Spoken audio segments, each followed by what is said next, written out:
What is up, YouTube? How's everybody doing today? This is Everything is Tech here with my review on the Canon 5D Mark II. Now, it's been about 7 to 8 months since I've owned the camera. I think now has been a really good time that I can give a review out, knowing that I've used this camera for a while. I know this has been a little bit delayed, but I wanted to really use this camera as much as I could and then, give you guys a good review on it. So here's some quick background information on me. I've casually been to photography for so many years now, but ever since I got my T3, my first DSLR about 2.5 years ago, my interest has really increased, and even today I dump as much money as I can onto photography gear, and it's just, become an addiction, but I just can't help it. It's just so fun to do, and I just enjoy doing it. But then ever since I got my Mark II, I've really, my interest has sparked. Since then, I just enjoy, bringing my camera along with me whenever I go out somewhere, or I just really even offer to take pictures for people. And soon enough, I even got into freelancing, and I still did today because I enjoy it. And it's fun. I kind of got this camera in a weird way. I got it for about $1,400 with shipping and handling and tax on Canon's refurb store. And to be honest, I didn't expect to buy it because I was saving up for another lens. I was saving up for the 70-200 2.8 the IS version actually. That runs about $2,000. And then I had the $1,500, and then I saw the 5D on sale. I was like, wow, and I just went ahead and bought it instead of saving up and continue to save up for the other lens. And I can't lie, I really am glad I made the decision because first of all, I got this camera for such a cheap price, and second of all, I actually just enjoy using it. I think it's my favorite camera. It's better than the T3 obviously because it's a lot more expensive. It has the better features, but I just enjoy using it so much. Back then though, when probably the first month I got my 5D, I wasn't that happy with it. Just because I didn't have the lens, a good quality lens. I just had like the nifty 50 1.8, which I sold, and the 70-200 f4 non-AS, which I sold, and then I still have the 28-135 from Canon, and then I still, mainly use that and the nifty 50 with my 5D. Those are the two lenses I used with my 5D. And, it was a great lens. I took some magnificent photos with those two lenses. Now, enough small talk. Let's go and get right into the camera itself. The camera does come with a 21.1 megapixel full frame CMOS sensor. But that is pretty much, I know that sounds complicated, but what that literally is that the camera is a full frame camera, and what you see on the screen right now is an example of what a full frame is and what a crop factor is. Most cameras, in the Canon lineup that are below the 5D, like the 7D, T3, T3i, T2i, all have a crop factor. I'm pretty sure my T3 is a 1.6 crop factor, and on the screen it literally shows you what the 5D would do, which is the black outline, and what like a T3 would do. That's pretty much a full frame. It gives you the full view on your viewfinder. Besides that, it also has full HD 1920 by 1080 30 frames per second HD recording, which is a requirement nowadays, especially with the technology and the price for the camera. Also, the camera does come with a cleaning system that's built in, which is really nice, and it does do a job of removing real small specks that you might get on your camera. Also, this camera can go up to an ISO of 25,600, which is really a big stretch when compared to like my T3. And just in general, this camera has a lot better image quality than like the 7D or the T3. And one of the biggest reasons is because it's a full frame, and full frame cameras generally do have better quality photos. So the first thing someone might notice when they pick the camera up is that it is a little bit heavy. This does weigh about 1.8 pounds, just the body itself. But once you go ahead and add a lens and a flash onto the camera, it really does get heavy. And to some people, it might make a difference. To other people, it might not. For me personally, it doesn't make a big difference. So here's the back of the camera. The first thing you guys might notice is the nice rubber grip on here, which is really nice. I think it's really important to have because it gives you a really nice firm grip on the camera, which is really important when you're out taking photos and just in general using the camera. But anyways, here's the speakers right over here, and then here's the viewfinder, and over here you have the 3-inch LCD screen. It's a really decent quality LCD screen, and really gives you a nice preview of your photos before you go ahead and even put them on the computer. And over here you have your live view button, which allows you to see what you see on the viewfinder on this nice 3-inch LCD screen, and that button also allows you to take videos as well. I'll show you guys how that works in a second, because I know taking videos on this camera is a little bit confusing. I had a little bit of trouble even learning how to do that when I first bought the camera. Then over here you have the menu button, really self-explanatory. Then this button over here allows you to change some different picture styles, and it's like some default color settings for like landscapes and other situations like that. The info button over here tells you some information about like your camera and how much space is left and what kind of color balance you're using and what kind of white balance you're using, all that good stuff over there. This play button allows you to go ahead and see your recent videos and photos you've taken on the camera, and the trash button allows you to delete the videos and photos you've taken. Continue on to the rest of the camera. This button is like a custom button. You can really set this up to whatever setting you want to have it as. I personally have this as like just the overall settings button, so I can see what settings my camera's on, like the ISO, the shutter speed, and the aperture. So that's really helpful to have. Just click this button and it shows up right there. Then here's like a scroll wheel, which allows you to pretty much, you know, scroll through your photos and videos and change different settings. And I think it's really nice to have on this camera because you can really do this fast instead of going and clicking just diagonal buttons. The scroll wheel makes it really fast and quick and easy. Then we have an on and off button here, obviously, and then over here the AF on button pretty much allows you to focus while you're in the live view. So if you have your lens, which is an automatic lens, you can go ahead and click this button in the live view and it would focus for you. Then over here you have the zoom out, zoom in button, these two buttons right over here. Then on the top over here, I really like this feature Canon has put in. It pretty much, when you turn the camera on, you can see your settings of the camera right over here instead of actually looking on the LCD screen. If you actually ever want to look at your settings on this LCD screen while the camera is on, just click this button over here, which selects anything, and then you have the same settings here and more details what it really is on over here on the LCD screen. But over here on the top, this gives you like literally a overview of some of your settings, like your shutter speed, your aperture, your ISO, and how many more shots you can take, what kind of shots you're taking, as if you're taking continuous shots, one shots, etc., and the format you're taking in, which is really important. Say if you're taking in JPEG photos or RAW photos, so those are all really important over there. Over here you have some of your white balance buttons, your AF drive, which pretty much allows you to focus. And then you have your ISO button, which you can click and change right from this settings top bar over here, which is really convenient. And then the last button over here is the light bulb button, which pretty much allows you to see these settings in the dark. Last but not least, here's a scroll wheel, which allows you to go through your photos and videos and settings, of course, just like you can go with some other buttons over here. And it also makes it really convenient because it's right there when you hold the camera. You have your shutter button, which allows you to take your photos and videos by clicking on it, and it goes and focuses if your camera's on autofocus, and once you apply a little bit more pressure, it takes the photo. Also on the bottom over here you have the battery slot, which you can open just by sliding this, and then you have the battery. And then on the side over here you have where you put your CF card. Now one thing that might be a little surprise to some people, this uses a CF card, which is called a compact flash card. It does not use your SD card, so be aware when you first go ahead and buy the camera. Then on the top over here you have your mount for your flash or microphone, and then over here you have your different settings, and these all range from manual settings to fully auto settings to aperture priority, shutter priority, and those kind of settings. Really similar to almost any type of Canon camera out there, SLR wise, of course.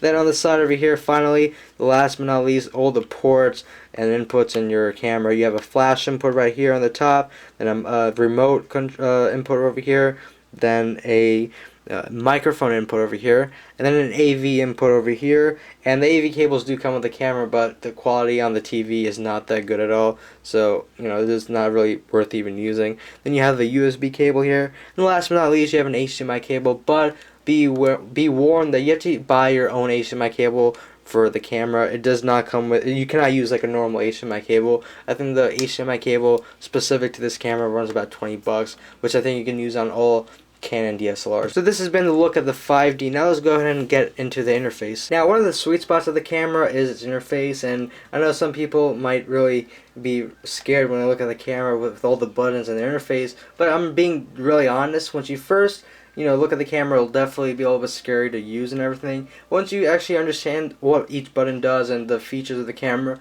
you can really have fun with the camera. It's so enjoyable to use, and the interface is really easy to use and simple, and that's, I think, one of the sweet spots of this camera. So let's go ahead and look at the interface itself. Once the camera's on, go ahead and click this button in the middle to bring up your settings on the screen. So this will bring you to your aperture over here, your shutter speed's over there, and then you can also see your shutter speed inside of here on the black little like space there once you look through the viewfinder. And then over here you have, once the camera focuses, actually, that's a note to keep in mind. Once the camera focuses, you lose like the settings, so you can always look on top of it here, or you can just click this button again to bring up the settings. So here's the ISO. This can go up to 25,600 ISO. That's what H2 stands for. H1 stands for 16,000, and the L stands for 50, I think. Yep, 50. And then, of course, auto ISO, but I don't use auto. Anyways, over here you have the extra exposure. This pretty much overrides your exposure, so you can have go up to +2. Then over here you have your flash exposure. Pretty much allows you to have extra exposure using a flash. Over here, this shows you where your focus ring is right now. So mine is on the top left, and I can change it if I go ahead and change it on the top over here. And then go back and look at it, it says it's in the center right now. And over here I have the picture type I'm using. I think I'm using a faithful, which is 000, and because I use RAW format, that's the only thing I shoot in, so the picture style really doesn't matter in RAW. It will make an effect when you're using a JPEG kind of photo. That's when the picture style will definitely show in the photo, but on a RAW photo the picture style does not matter at all. And then over here you have the auto white balance setting. It's pretty much your white balance setting. I'm using auto, and you can have like sunny, daylight, shade, cloudy, and all these different white balances. You can also have a custom temperature that you can change, so that's pretty cool. I like to keep mine at auto. There we go. Then you have the different type of a meter that you can choose from, like 4 different options. I usually just have mine with the evaluative metering back. Then you have your format you're taking the photo in, which is RAW for me always. I just take RAW photos because I always post-process all my photos, especially when I'm even doing freelance jobs.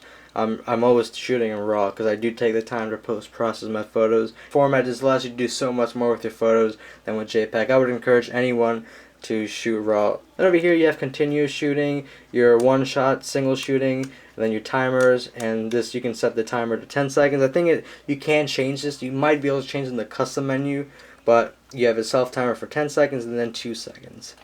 And that's pretty much it for the actual settings. Now let's go ahead and take a look at the menu. Pretty much the menu button, just click it and the menu pops up. Let's go all the way to the end, in the beginning rather. And then to go through each different options of the menu, you go ahead and use the scroll wheel, and then to go down you use the scroll wheel. So of course getting used to that takes a little bit of time, but once you're used to it, makes navigation really quick and easy and simple. So first thing is like quality of the photo, the beep sound, if that that goes on when you take a photo, then all these different other options, and then white balance settings, custom settings, picture style, and then with your image settings, if you want to protect your image, rotate the image, erase images, print order, and these are other settings on the camera. And the menu settings are really there are a lot of things you can do on the menu, and you also have to go on the menu to actually change some video settings as well. And this other I guess column for your menu is for your images. You can format your card, the different type of file number, you can change it per every time you use the camera. You can also change the LCD brightness, date, time, language, video system, NTC or PAL, and then of course other settings as well. You can also change movie recording size, which can be 30 frames or 24. 24 frames is the more cinematic one, and the 30 frames is like the full screen 1080p. Then you have more settings as well, like the battery info, speed light control, and then here the orange button column over here is pretty much all your custom settings where you can change the highest ISO. You can also add the custom button over here and pretty much do a lot of things in this custom menu. You definitely want to consult the menu and look at what you can really do with the custom menu. You can really do wonders with it, and it also makes life so much easier. Now, when compared to the T3, the 5D is definitely a much bigger improvement than the T3, and that's really obvious because of the higher price tag on the 5D as well as the better specs. But of course, the 5D is considered a professional camera. Really, most people in the field use, a 7D, a Mark II, or a 1D. Those are mainly the cameras people do use when they do professional work. Now, I myself use this professionally. I do freelance work, and my clients are always satisfied with the images I do take. And my main body is the 5D nowadays, and I do bring the T3 with me as a backup. But again, my main body these days is a 5D, and it really takes some fantastic pictures. Now, given that the 5D is a professional camera, you'd want to get some high quality lenses like Canon L series lenses, which are a little bit expensive. They can range anywhere from about like $400 to $500 to thousands of bucks, and those are really important to have with the camera because again, this is a high-end quality camera, and you definitely want to use high quality lenses with the camera. Also, be aware that you cannot use EFS lenses with the camera and with the 5D or any full frame camera, so always keep that in mind when you go ahead and buy a full frame body. You cannot use EFS lenses, which includes the 18 to 55 millimeter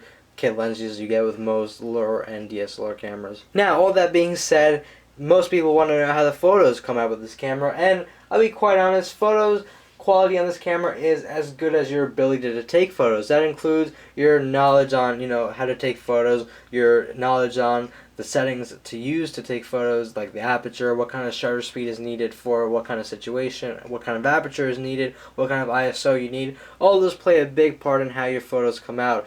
That being said, my experience with this camera, just as far as photos goes, has been amazing. I've gotten some really nice images, really clear, sharp images, and of course be aware that your sharpness and clarity and quality of the images are also determined by the lens kits you use. But as far as my experience has gone with the camera, I've had some really nice images come out, and I've constantly begun taking a lot better photos with the 5D than I have with the T3. It could also be the quality increase from the 5D, and now that I've used the 5D, I can barely even go back to my T3. I've almost forgotten what each button does on my T3 now that I've been using the 5D so much. Pretty much what it comes down to is once you buy a 5D, you just don't go back. You don't go look back on a 7D or a T3 or T3i. You just really stay with the 5D or even upgrade, because it's just an awesome camera. I just cannot stress that enough. And I also have a photo slideshow of some of the images I've taken with the 5D later on in the end of the video. Now, as far as videos go, videos come out really great on this camera, but of course make sure to keep in mind that your lenses will also determine the quality and the clarity and the sharpness of your videos. Now, to go ahead and take videos on this camera, go to your camera, turn it on, and then once it's on, you want to go ahead and click the live view button over here, and then it'll bring the screen from the viewfinder onto the LCD, and then all you have to do is make sure your lens is in focus and click this button in the center right over here, and that red button will indicate you're recording video. And then whenever you want to stop, just go ahead and click this red button again, and it will stop taking the video, and you can just go back and play the video whenever you want. And now let's go ahead and take out some of the videos I've taken with the 5D.